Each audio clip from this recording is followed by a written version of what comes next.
আসসালামু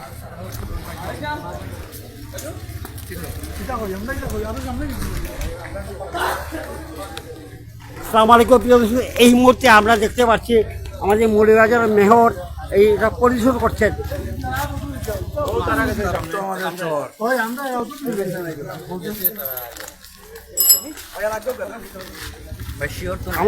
আমাদের মৌলভীবাজার পৌরসভার এইখানে গঠনগুলো হচ্ছে আমাদের মাননীয় মেয়র পরিশোধ করছেন।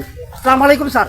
স্যার এই যে মানে আন্দোলন একটু না খোলা মানুষের জানমাল নিরাপত্তা দেওয়ার লাগি মানুষে আমরা এই ভোট দিছে, আমরা দেশের মানুষের জানমাল নিরাপত্তা দেওয়ার লাগি আমরা আইসি দেখার লাগে আইসি।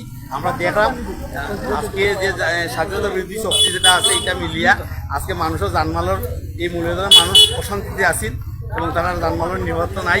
আজকে আমরা এইখানেও আমরা আইসি দেখার লাগে যে আমরা মানুষের যে ক্ষয়ক্ষতি হয়েছে মানুষে আমরা সাহায্য সহযোগিতা করার লাগে কি অসুবিধা হয়েছে, অনেক মানুষ আজকে আহত হয়েছে, অনেক মানুষ।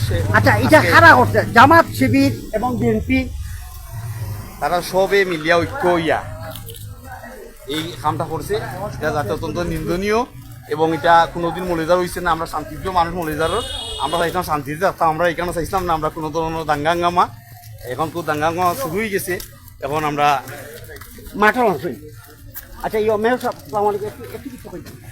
শান্তিপ্রিয় মৌলভীবাজারকে শান্তি রাখার চেষ্টা করে যাচ্ছি, যাতে কেউ অশান্তি সৃষ্টি না করতে পারে। দীর্ঘদিন যাবৎ আমরা চেষ্টা করে যাচ্ছি, কিন্তু আজকে একটি মহল এমনভাবে অশান্তি সৃষ্টি করেছে যেটা মৌলভীবাজারবাসী কোনো কল্পনা করে নাই, আশা করে নাই, সত্যি হয় সেটি কল্পনা করে নাই।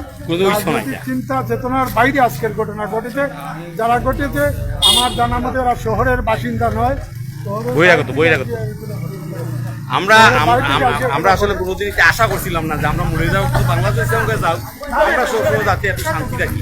আমরা কোনোদিন আশা করছি না যে এই ধরনের কোনো ঘটনা মৌলভীবাজার ঘটবো। আমরা সবসময় চাই আমরা শান্তি, আমরা দলমত নির্বিশেষে সকলে মিলে আমরা শান্তি রাখতাম। ধন্যবাদ। আমরা দলীয় কোনো ইয়ে নাই।